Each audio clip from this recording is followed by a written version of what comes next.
The database was fine. The waiting room was full. That's the shape of an outage that confuses everyone in the war room. Database CPU looks calm, memory looks fine, and your slow query dashboard might even be empty. And yet customers are getting timeouts. Your API is returning 503S. Someone pastes a database graph in Slack. Flatline green, and the room splits. Half the team keeps digging into the database. The other half is already sure the app is broken somewhere else. Both feel like they're staring at evidence. The obvious explanation, the database is overloaded, doesn't match what the graphs are showing. So what's actually failing?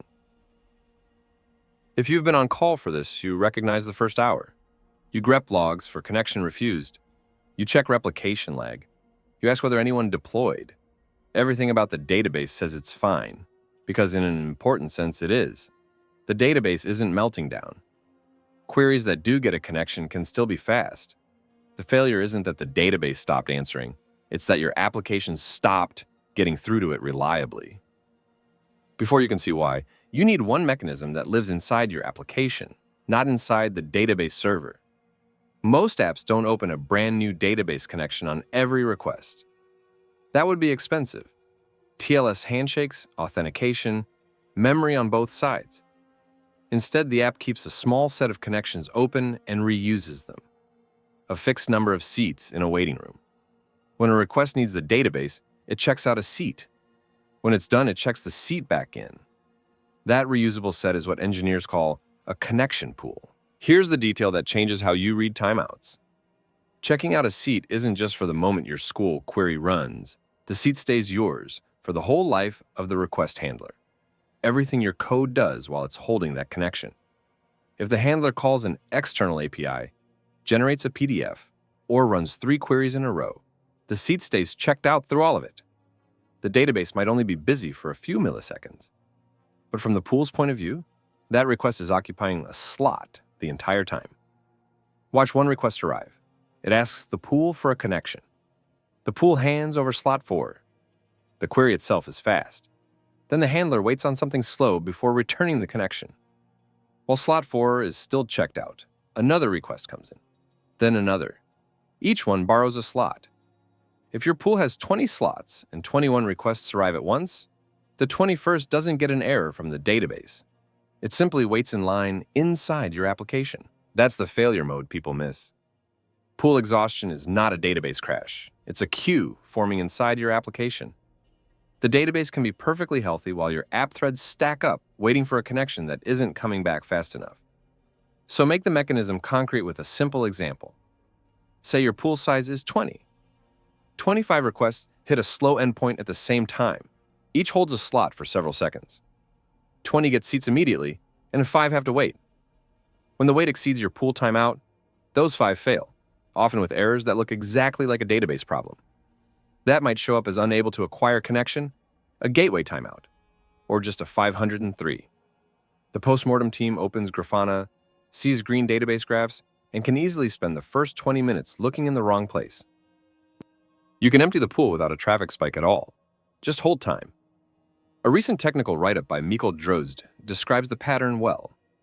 The database can look like it's on vacation while one slow pattern keeps connections checked out long enough for requests to pile up before their school even begins. That's why this failure wastes time in incident response. People stare at CPU and query dashboards, while the real giveaway is the line of requests waiting for a seat. Once that wait line stays above 0 for any sustained period, you're already at capacity. The pool counts borrowed time, not query time.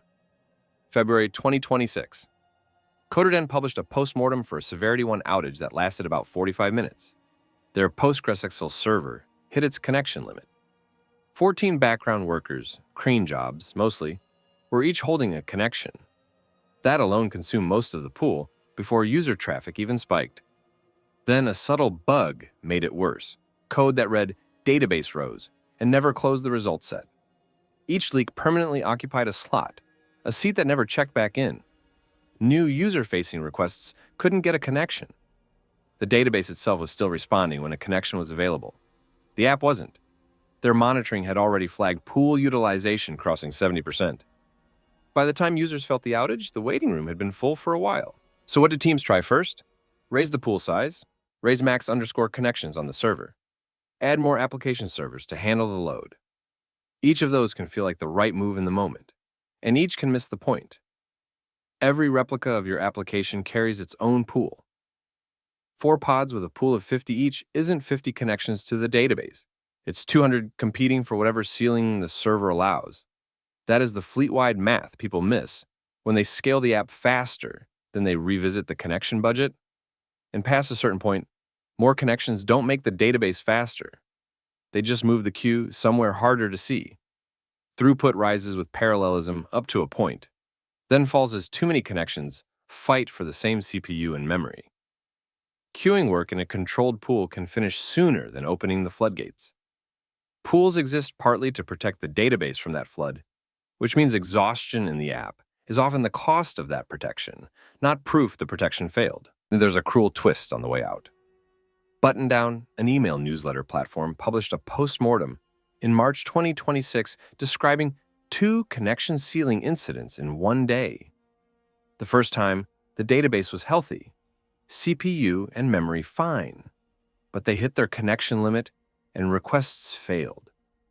The second time, they were so saturated, they couldn't even connect to run the admin queries that would have cleared the backlog. The tool you need to fix connection exhaustion sometimes needs a connection to run. That's the recovery trap.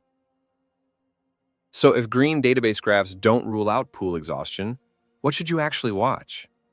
Pool wait time. How long a request sit in line before they get a slot. Not how long queries run once connected.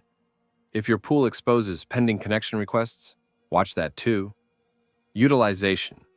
How many seats are checked out, and for how long? And any code path that borrows a connection longer than the database work strictly requires. Size pools for your deployment topology, not per server in isolation. Some teams add an external pooler, Amazon RDS proxy is one option, to multiplex many app connections onto fewer database connections. That's a design choice, not a magic fix.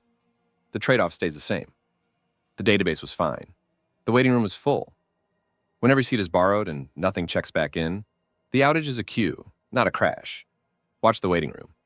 Subscribe for the next Systems Under Pressure episode.